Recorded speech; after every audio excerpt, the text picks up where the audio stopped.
It's amazing to me some of the comments I hear about my little boy and his OCD. Comments from your family? Yes. I can't believe it sometimes. They're just so cruel.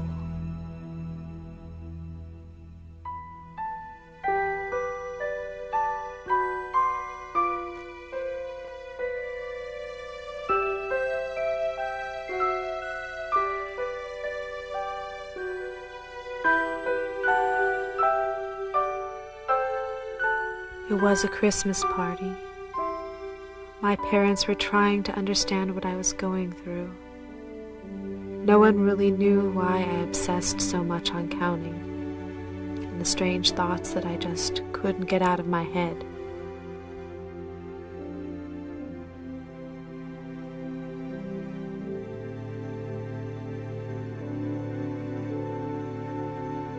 There were two relatives that seemed so insensitive. I heard it all.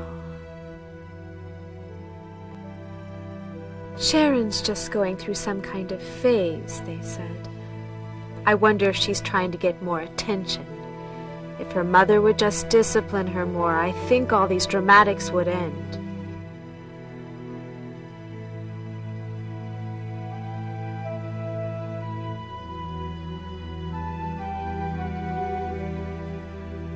And my cousin, who's always the joker, actually said that everyone should buy my son soap for his next birthday. He heard it all. That night, his OCD was worse than it had been in weeks. It was virtually out of control.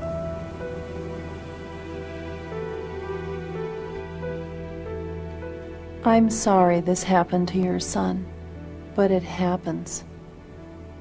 So many family members don't even think the disorder is real.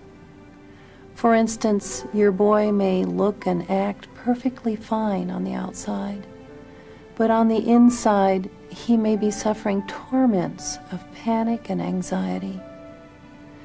So, as painful as this experience was for you and your son, it does bring to light the most important question we all must ask ourselves. How do we push through the ignorance, secrecy, and fear in the family itself? The answer is, we need to become educated. And this is very important for the whole family to understand. To resist educating ourselves about OCD means the ignorance will persist, and you will get verbally abused.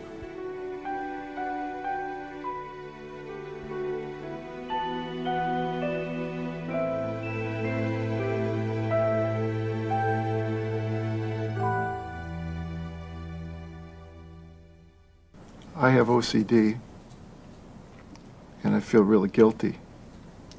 And my family doesn't understand my guilt. Why the guilt? I ask my wife to help me with my OCD all the time. But I can get really angry, really demanding when she doesn't do what I want. Then I feel guilty asking for help.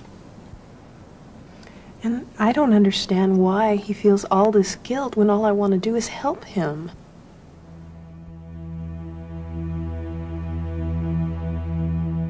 My OCD got worse.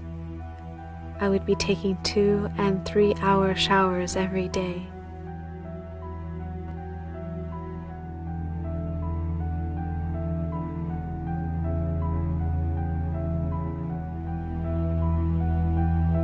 Paul would try to help me with freshly washed towels.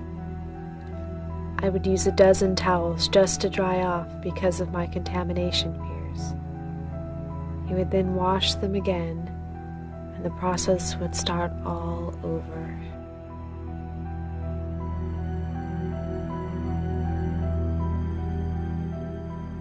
I couldn't go to sleep unless I checked all the locks 10 times each, and looked under each piece of furniture in the house.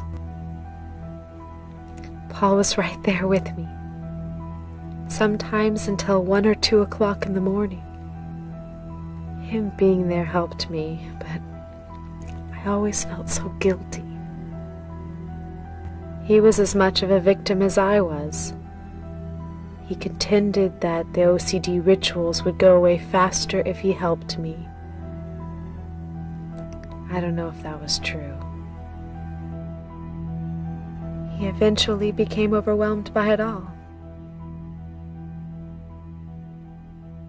I gave up. Call it enabling or accommodating or whatever you want, but when any family member overtly involves him or herself in the rituals of OCD with the hope of helping, what they're actually doing is helping them into helplessness. And I know this is really hard to hear, but that's exactly what's happening. And then OCD becomes the center of everyone's attention. And where's the balance in that? Here's what you need to do to start to detach from your family members' reassurance and start to build your own reassurance abilities. You begin by negotiating a contract with the family members who will be helping you. You actually get together and write it down on paper. You set boundaries and limits for each ritual. And if you have a problem with checking, you negotiate a contract that says, today I'm helping you for 60 minutes, then I'm leaving the room. Tomorrow, 50 minutes, and so on. You want your partner to be your coach, not your caretaker.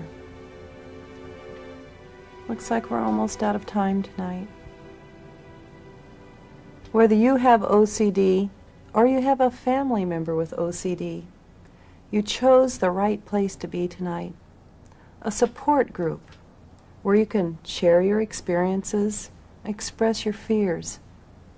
And tonight, I've given you some practical techniques, but there's something new I truly would like you to give some thought to. See, the core issue of OCD is taking the risk to face fears.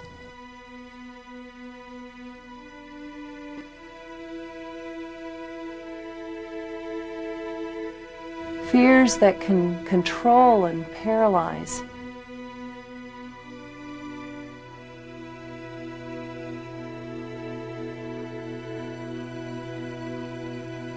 Taking the risk to face fears.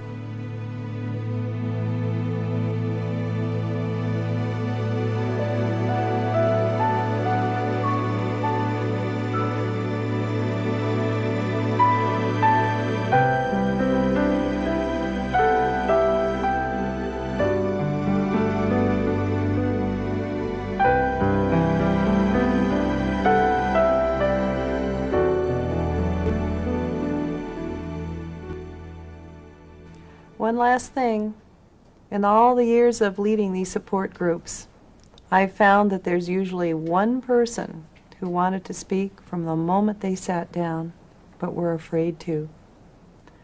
So I'm inviting you, whoever you are, to take the risk to share what might be going on in your life right now, and to try trusting that this room is a safe place to take that risk.